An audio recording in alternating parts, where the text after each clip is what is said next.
네, 오늘 말씀의 제목은 진짜 인생 성공의 비결은 따로 있습니다. 진짜 인생 성공의 비결은 따로 있습니다. 라는 제목으로 함께 오늘 본문 말씀을 나누도록 하겠습니다. 제가 예전에 이제 전도사로 사역할 때 한 청년하고 이렇게 대화를 나누었던 것이 기억이 납니다. 그 청년이 이제 진로를 앞둔 이제 중요한 시험을 치러야 되는 상황이었던 거예요. 그래서 시험 준비를 하고 있는 거죠. 이제 직업을 위해서. 그런데 그 시험이 많이 어려웠던 것 같아요. 그래서 그 마음에 너무 깊이 있게 고민을 하고 있더라고요. 그래서 그 청년하고 이야기를 하다가 제 마음에 어떻게 하면 그가 가지고 있는 고민을 이렇게 하나님 안의 고민으로 바꿀 수 있을까라는 생각이 들어서 그 청년에게 이렇게 조심스럽게 이야기했거든요. 네가 가지고 있는 그 고민을 하나님 안에서 하는 고민으로 이렇게 좀 바꿔갔으면 좋겠다. 당연히 이 시험 때문에 눌리는 마음도 있고 또 걱정되는 마음도 있지만 그것을 한번 하나님께 가지고 나아가 보면 어떻겠니? 예배를 우선시하고 예배를 먼저 드리고 그때마다 주시는 하나님의 말씀 받고 그렇게 이 시험에 매진하면서 이 과정을 좀 보내보면 어떻겠니? 이렇게 지금처럼 부드러운 말로 그렇게 이야기했거든요. 그런데 반응이 제가 생각한 반응이 아닌 거예요. 저는 내심 네 전도사님 따라 열심히 하나님 따라갈게요 이런 말을 은근히 원했는데 정반대의 얘기를 하는 거예요. 뭐라고 얘기하냐면 전도사님 세상을 거친 세상을 살아가기 위해선 악해져야 된다고 생각합니다. 지금보다 더 독하고 더 악해져서 막 이렇게 그 악이 바짝 올라서 임해야 그런 문제를 해결하고 시험도 통과하고 내가 원하는 성공을 거머쥘 수 있을 것입니다. 이렇게 이야기를 하더라고요. 그러니까 그 청년의 마음에는 성공을 위해서라면 또 내가 원하는 것을 얻기 위해서라면 하나님 앞에 나아가는 것을 좀 중단해도 잠깐 신앙을 좀 멈춰놔도 조금 더 극단적으로 말하면 좀 신앙을 저버려도 일단 내가 얻고자 하는 것은 얻는 것이 맞는 것 같아요. 그렇게 생각을 하고 있던 거죠. 그러니까 자신의 성공을 위해서라면 이 거룩함이라는 것은 성공의 방해물이 된다라는 생각을 한 거예요. 그렇죠? 성공하는 것을 쟁취하기 위해서 이 거룩함이라는 요소는 나에게 방해가 됩니다라는 그런 사고를 하고 있는 거거든요. 여러분 우리가 인생을 살아갈 때 거룩함이 우리의 방해물이 될까요? 거룩하게 산다는 것이 우리 인생의 방해물이 혹시 되고 계십니까? 신약 성경에서도 마찬가지였는데 고린도전서 1장 22절의 말씀을 보면 유대인은 표적을 구하고 헬라인은 지혜를 찾으나라고 기록을 하고 있습니다. 당시 고린도 교회에 유대인들이 표적을 구했다라는 거예요. 그들이 매력적으로 생각하는 것은 눈에 나타나는 기적 현상이었습니다. 눈에 바로 보여지는 효과적인 어떤 그런 기적, 확실한 것, 눈에 드러나는 것, 그 대단한 기적을 쟁취함으로 어떤 인생의 성공, 내가 원하는 것을 얻는 것, 그 무기가 바로 표적이라고, 기적이라고 생각을 했기 때문에 그 표적을 대단히 열심히 구했죠. 또 다른 면에서 헬라인들은 그 당시에 지혜를 사모했습니다. 그 지혜가 삶의 성공의 요소가 된다라고 생각을 했습니다. 그 당시에는 이 수사학이 굉장히 발달하면서 이 철학이 굉장히 뿌리 깊게 내릴 때거든요. 많은 철학가들이 배출된 시기입니다.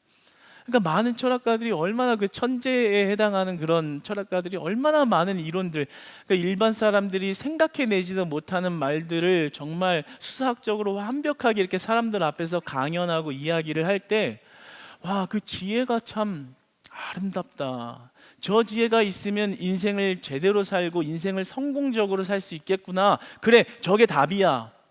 그렇게 생각했기 때문에 헬라인들은 지혜를 구했습니다. 그러니까 유대인들은 표적을 구하고 그리고 헬라인들은 지혜를 구하고 있었는데 정작 하나님이 말씀하시는 그 거룩함을 구하는 자는 없었다라는 거죠. 그러니까 지혜를 얻으면 인생에서 성공할 것 같고 기적을 얻으면 내가 잘 살 것 같다. 인생의 성공에 필요한 무기, 필요한 능력, 그것을 얻으면 내 인생은 열릴 거야 라고 생각했지만 거룩함이 그 성공으로 안내할 것이라고 생각한 사람들은 없었다라는 거예요. 여러분도 마찬가지죠. 예. 거룩해야 된다는 사실을 알고 거룩해야 한다는 것을 명심하고 있는데 혹시나 이 유대인들이나 헬라인처럼 아니면 그때 그 청년의 말처럼 내가 원하는 성공을 이루기 위해서는 이 거룩함이라는 것이 방해물 또는 해결하기 어려운 큰 숙제처럼 고민덩어리처럼 그렇게 거룩함을 대하고 계시지는 않는지요. 요즘에는 그러한 사상과 생각을 가진 사람들이 많기 때문에 거룩 무용론을 주장하는 사람들이 많습니다. 그러니까 치열한 세상에서 거룩함이라는 것은 거추장스러운 걸림돌과 같다라는 거죠. 그러니까 성공하려면 거룩함이라는 것은 무시해도 된다. 아니, 거룩함이라는 것은 방해가 된다. 거룩함은 없어도 된다. 거룩 무용론을 주장하는 그러한 사람들이 있습니다. 심지어 믿는 자들 가운데서도 이러한 비슷한 결의 생각을 하는 사람들이 있는 것을 보게 됩니다. 말로는 거룩해야죠. 거룩 외치고 거룩을 이야기하고 거룩해야 한다는 것을 인지하고 있지만 그것이 그렇게 필수적으로 이행해야 될 만큼 중요한 요소라고는 생각하지 않는 것 같아요. 왜냐하면 거룩하든 안 하든 그것이 인생의 성공과는 무관하다고 생각하기 때문에 마치 옵션처럼 하나님이 하라고 했으니까 하긴 해야 되는데 하면 좋은 것이고 안 해도 성공에 그다지 문제가 되진 않으니 그냥 늘 찜찜함을 그냥 한켠에 두고 조금 덜 거룩해도 일단 인생의 성공을 향해서 나아갈 때는 독이 올라서 더 악해져서 성공을 쟁취하고 봐야 된다라는 식으로 생각하는 사람들이 그러한 성도들이 있습니다. 그러니까 거룩에 대해서는 열심을 안 내는 거죠. 좀 덜 거룩하면 어때? 배 부르고 봐야지. 잘 살고 봐야지. 취업하고 봐야지. 성공하고 봐야지. 돈 벌고 봐야지. 돈을 벌고 성공하는 데는 열심을 내지만 거룩하려고 하는 데는 전혀 열심을 내고 있지 않는 모습을 보면 마치 거룩 무용론자처럼 거룩에 대한 중요성을 완전히 잃어버린, 거룩의 힘을 잃어버린 그러한 모습이 우리의 신앙의 이 울타리 안에서도 만연하게 이루어지고 있는 것을 보게 됩니다. 오늘 첫 번째 본문 말씀을 한번 같이 읽어볼까요? 44절. 네, 읽겠습니다. 시작. 나는 여호와 너희의 하나님이라. 내가 거룩하니 너희도 몸을 구별하여 거룩하게 하고 땅에 기는 길짐승으로 말미암아 스스로 더럽히지 말라. 하나님이 이스라엘에게 하신 말씀이고 이 말씀은 거의 그 당시 사람들에겐 지상 명령과 같은 말씀입니다. 레위기서 전체를 통틀어서 요약을 한다면 44절과 45절로 요약할 수 있는 것입니다.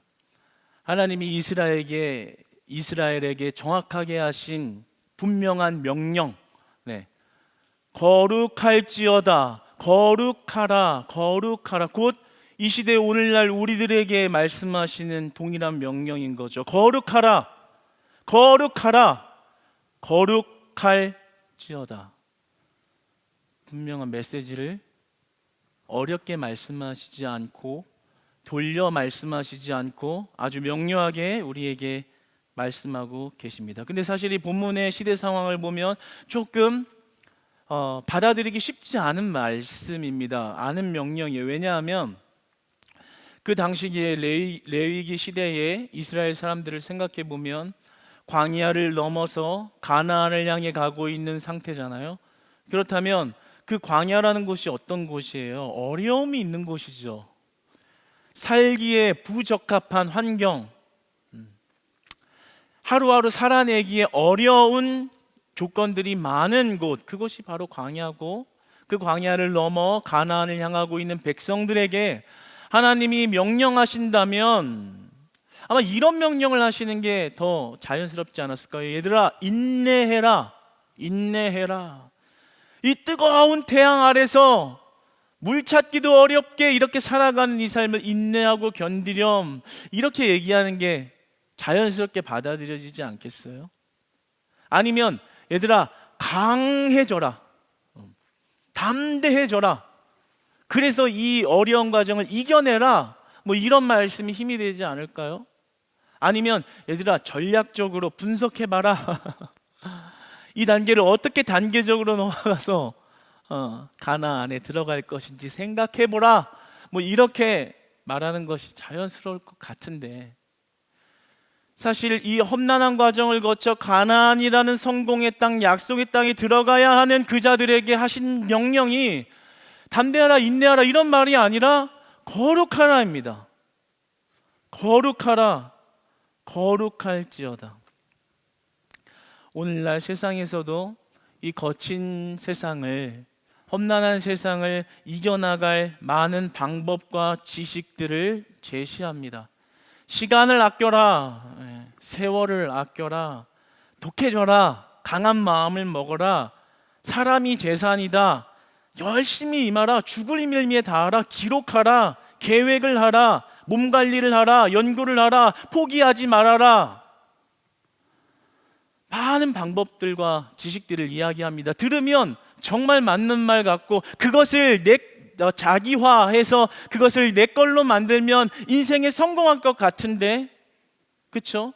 그것이 우리의 이성에 받아들여지는 그러한 지식과 같이 보여진다, 이 말입니다.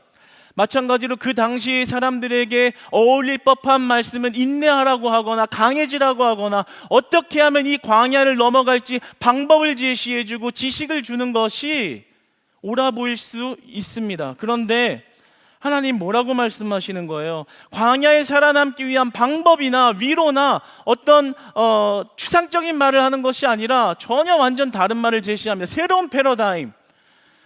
지금 당장 내가 먹고 마셔야 될 문제를 해결할 수 없는 거룩하라, 거룩하라. 여러분, 우리는 이 거룩하라는 하나님의 요구가 세상의 성공과 거리가 있다고 생각하고 하나님께서 세상의 성공과는 멀어진 그런 불합리한 요구를 하셨다고 생각할 수 있습니다. 그러나 우리의 인생의 성공의 비결은 거룩함에 있습니다. 저는 오늘 이 말씀을 함께 나눌 때 저희 모두가 인생을 대하는 관점과 태도가 좀 변화되기를 소망해 봤습니다. 변화되기를 소망합니다. 하나님의 은혜 가운데 거룩함을 사모하기를 축복합니다. 우리의 인생의 진짜 성공 비결은 어떤 삶을 극복해 나가는 문제 지식에 있는 것이 아니라 그 비결은 거룩함에 있다라는 것입니다. 이 거룩함은 우리 하나님을 모셔오는 것입니다. 오늘 본문 말씀을 보면 이렇게 말씀하죠. 내가 거룩하니 너희도 거룩할지어다. 내가 거룩하니 너희도 거룩할지어다. 그러니까 너희가 하나님을 주인으로 모시고 살고 싶니? 그렇다면 너희가 거룩해져. 왜냐하면 나는 거룩한 존재이기 때문에 네가 거룩하지 못하면 내가 가고 싶어도 들어갈 수가 없어. 내가 거룩하니 너희도 거룩할지어다. 네가 거룩하게 나를 모실 때 나는 네 안에 들어가고 싶다라는 말씀을 하는 것입니다. 이것은 이와 같습니다.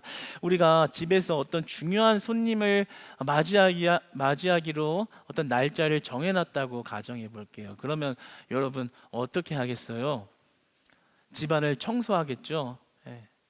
평상시에는 전쟁터 같고 사람이 머물 장소가 아닌 것 같을지라도 귀중한 손님을 모시기로 했다면 그 날짜에 맞춰서 이렇게 집을 청소해 놓을 겁니다. 그렇죠? 그래야 손님이 왔다가도 이 사람이 나를 위해서 이렇게 참 정리정돈을 해놨구나 라는 걸 느낄 수 있고, 또 그리고 왔을 때 좀 편안한 마음으로 이렇게 함께 안에서 교제하고 머무르고 동행할 수가 있는 거죠. 근데 만약에 그 전쟁터와 같은 그 집을 그대로 내비두고 그 다음에 손님을 모셔오면 어떻겠어요? 그렇죠? 그 손님이 불쾌함을 느낄지도 모르겠고, 또는 굉장히 미안하게 느낄지도 모르겠죠. 여기 있는 것 자체가 너무 불편해서 설령 들어갔다 할지라도 금방 나와야 될 겁니다. 나를 어떻게 생각했길래 이게 집을 이런 꼴로 만들어 놨나? 아니면 이게 치울 상황이 아닌데 이렇게 내가 와서 내가 여기에 민폐를 끼쳤구나, 뭐 이런 생각이 들면서 거기에 오래 머물기가 어려운 거죠. 마찬가지로 우리가 하나님이 우리의 심령에 들어오셔서 하나님이 주인 되시는 삶을 산다는 것은 우리가 거룩해져야만 가능하다라는 거죠. 여러분, 우리가 거룩해지는 크리스찬 교회 성도님들 되시기를 축복합니다. 여러분이 거룩할 때 거룩하신 하나님이 여러분의 처소에 머무시면서 여러분의 인생의 주인이 되시고 여러분의 모든 삶의 문제 가운데 대장이 되셔서, 앞서가는 대장이 되셔서 여러분의 문제를 하나님이 해결해 가시는 그런 능력의 삶이 되기를 소망해 봅니다. 성경에서 하나님은 만군의 여호와라고 말씀하십니다. 그러니까 만군의 여호와 하나님이라는 것은 그 하나님을 대적할 자가 이 세상에는 없다라는 겁니다. 그렇다면 그 만군의 여호와가 나의 심령의 처소에 함께 동행하는 만군의 여호와로 거하신다면 우리 인생에 해내지 못할 것이 무엇이 있을까요? 우리 인생에 감당하지 못할 것이 무엇이 있을까요? 우리 인생의 성공이 어디에 있을까요? 하나님께서 나의 하나님 되시는 데에 우리 인생의 성공의 비결이 있는 것입니다. 고로 우리가 거룩한 삶을 사모하고 거룩한 삶을 살아내는 것이 가장 큰 능력이 되는 것입니다. 여러분, 이제 세상의 성공을 사모하는 마음 가운데 그 열정과 그 열망을 하나님의 거룩을 사모하는 마음으로 변화시키시기를 주님 안에서 축복합니다. 우리의 심령을 그리스도의 이름으로 청소해내시기를 축복합니다. 우리의 삶에서 죄들을 몰아내시기를 축복합니다. 악한 말과 행동이 끊어지기를 원합니다. 욕심과 탐욕이 여러분 안에서 떠나가기를 원합니다. 헛된 우상을 사모하는 일들과 마음이 멈춰지기를 원합니다. 그리고 여러분의 심령에 거룩한 하나님이 들어와 여러분의 삶을 주장하시고 여러분의 삶을 이끌어 가시고 여러분이 해결하지 못할 것 같은 일 가운데서도 만군의 여호와 하나님이 되셔서 여러분의 앞서가는 대장이 되시고 그 문제를 해결해 가시는 하나님의 능력을 덧입는 삶이 되시기를 축복합니다. 반드시 그렇게 될 줄 믿습니다.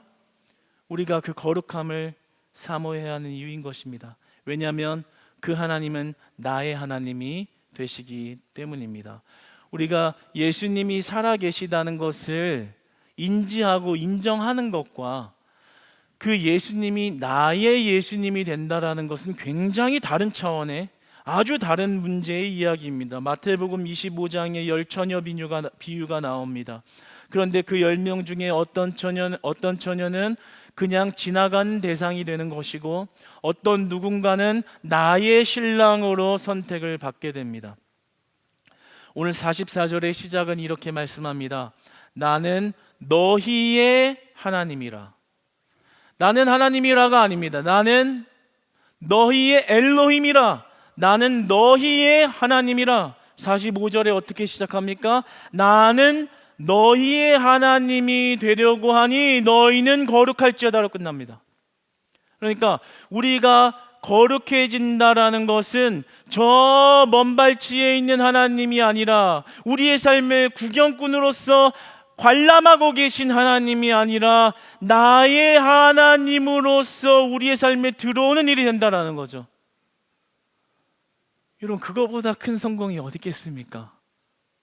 이 세상을 지으신 이가 나의 하나님이 친히 되어 주셔서 그 삶을 끌어가시겠다고 하는데, 그거보다 더 큰 지혜가 어디에 있고, 그거보다 더 큰 능력이 어디에 있고, 그거보다 더 큰 기쁨이 어디에 있을까요? 여러분 우리가 거룩함으로 거듭날 때 하나님이 나의 하나님 되어주시는 은혜 있기를 원합니다. 나의 하나님 되어주신다라는 거예요. 한번 찬찬히 묵상해 보세요. 여태까지 하나님이 정말 나의 하나님으로서 그 나의 하나님을 마음껏 누리는 신앙생활이었는지, 아니면 왠지 조금 멀리서 계신 하나님 같아서 조금 거리감 있는 하나님처럼 느껴지지 않았는지, 그렇다면 여러분 오늘 저녁 예배 잘 오신 겁니다. 하나님이 은혜 주시려고 부른 줄 믿습니다. 여러분, 거룩함을 사모하십시오. 오늘 본문 말씀을 풀어서 이야기하면 이렇게 이야기하는 거예요. 나 네 안에 너무 들어가고 싶어. 근데 내가 들어갈게. 근데 네가 좀 거룩해지기를 원한다라는 겁니다. 여리고성이 무너진 성공의 비결이 어디에 있습니까? 여러분이 잘 아시다시피 믿음으로 순종한 것에 있는 것이고, 거룩함을 지닌 것에 있는 것이었습니다. 여러분, 다윗이 골리앗을 이긴 비결이 뭐예요? 하나님을 사모하고 하나님의 말씀대로 이행하는 거룩함이 그 안에 있었던 것입니다. 여러분, 거룩함이라는 것은요, 다른 것을 드리지 않는 것입니다. 오늘 본문에 보면 땅에 기는 길짐승으로 말미암아 스스로를 더럽히지 말라라고 나옵니다. 이는 모든 죄악되고 부정한 것들로부터 자신을 분리시켜라라는 말인 것입니다. 그러니까 외적인 정결 상태에서 내적이고 영적인 상태로 승화되어져 가는 그런 말씀을 하고 있는 것입니다. 그러니까 우리는 완벽하게 거룩할 수가 없죠. 그러나 하나님이 거룩하시라는 그 말씀을 어떻게 받아야 되겠어요? 우리의 노력으로 거룩해 줄 수 없는 그 한계를 그 완전한 거룩이라 칭해 주시는 예수 그리스도의 거룩을 덧입으라는 그런 은혜의 메시지인 것입니다. 여러분, 그러니까 우리가 다른 것을, 그 들짐승을, 그 부정한 것을 내 안에 드리는 것이 아니라 예수 그리스도를 내 안에 드리면 어둠이 떠나가는 것입니다. 넘어졌어도, 그리고 실패했어도 다시 거룩하게 하시는 예수 그리스도를 사모하고 그 예수 그리스도를 모시고 사는 것입니다. 다른 욕심이 들어왔다가도 다시 예수님을 드리는 겁니다. 다시 내 욕망과 의심과 분노가 들어왔어도 다시 예수님을 바라보고 그 예수님이 내 심령에 거하도록 그 예수님을 사모하며 구하는 것입니다. 여러분 안에 부정과 그리고 정결하지 못한 것들이 다 떠나갈 줄 믿습니다. 다 회복될 줄 믿습니다. 그것은 우리의 노력이나 의지가 아니라 예수 그리스도의 능력으로 그렇게 하시는 것입니다. 그러니까 우리가 열렬히 사모해야 되는 것은 무엇이겠어요? 여러분, 맨날 그게 눈 빨개지도록 귀 열고 발품 팔아가면서 어떻게 하면 성공할까에 대해서 열망하는 그 마음의 일부라도 하나님을 사모하고 예수 그리스도를 내 안에 모시고자 하는 열망으로 전환시켜 보십시오. 그럴 때 여러분의 심령이 예수 그리스도의 은혜로 거룩하여짐을 발견할 때, 그때서야 비로소 여러분의 인생에 나의 하나님으로서, 만군의 여호와로서, 여러분의 문제를 해결하시는 여호와로서, 여러분의 인생을 끌어가시는 여호와로서 하나님이 여러분의 인생을 주장하시고 주관하여 가실 것입니다. 그러니까 우리 인생의 진짜 성공의 비결은 그 거룩함을 겸비하고 그 거룩함을 사모하는 데 있는 것입니다. 예수 그리스도가 우리의 성공의 비결인 것입니다. 이전에 어떠한 성도님의 이야기를 들었는데요, 그 성도님은 이제 나이가 지긋이 많으신 분이신데, 이제 인생을 거의 다 사신 분이신데, 자신의 자녀들 오형제를 이렇게 낳아서 기르신 분인데, 그 아들들이 공부를 참 잘했던 것 같아요. 그래서 우리나라 제일 좋은 대학을 다 5명이 들어갔는데 그 당시에 이제 공부를 하다 보니까 자기는 신앙이 좋은데도 그 자녀들에게 신앙보다는 좀 공부해라. 그래, 지금 공부할 때다. 이렇게 가르친 거예요. 그러니까 어렸을 때는 이렇게 교회 잘 나가다가 이제 성인이 되어 갈 때쯤부터는 학업에 매진하면서 신앙을 완전히 등져버린 그래서 사람들의 눈에 볼 때는 꽤 성공적인 결과물들을 5명 다 얻어냈습니다. 그런데 문제가 하나 발생한 거예요. 그러고 나서 이제 자기들이 이제 머리가 크고 나니까 엄마가 이제 교회 가라고 해도 말을 안 듣는 거예요. 이거는 내 플랜이 아니었는데, 야, 이제 교회 가야지. 아니요, 안 갈래요. 세상의 지식과 세상의 지혜면 충분합니다. 나 충분히 잘 살 수 있고 하나님의 도움 없이도 인생 성공적으로 살아왔고 그렇게 살 거예요. 하나님을 거부하고 믿음을 저버린 채 쭉 나이가 들어 지금 중년이 넘어가는 시점까지 하나님을 받아들이지 않는 그러한 가정을 본 적이 있습니다. 무엇이 인생의 성공의 비결일까요? 네. 여러분, 무엇을 겸비하는 것이 우리의 진짜 인생의 성공이냐 이 말입니다. 하나님께서는 우리의 거룩을 위해 예수 그리스도를 보내시고 십자가의 죽임을 당하게 하셨습니다. 그분이 우리 안에 들어올 때만 우리는 거룩해질 수 있고 그 거룩이 우리의 최종적인 능력이 된다는 것입니다. 그러므로 여러분, 우리는 거룩함을 사모하는 그리스도인이 되어야 할 줄 믿습니다. 우리는 세상 사람들이 말하는 거룩 무용론이 아니라 거룩 호용론을 주장하는 사람들이 되어야 될 줄 믿습니다. 그러니까 우리의 삶에 만군의 여호와 하나님이 나의 하나님 되어 살아가는 것, 그것이 진정한 인생의 성공 비결이라는 거죠.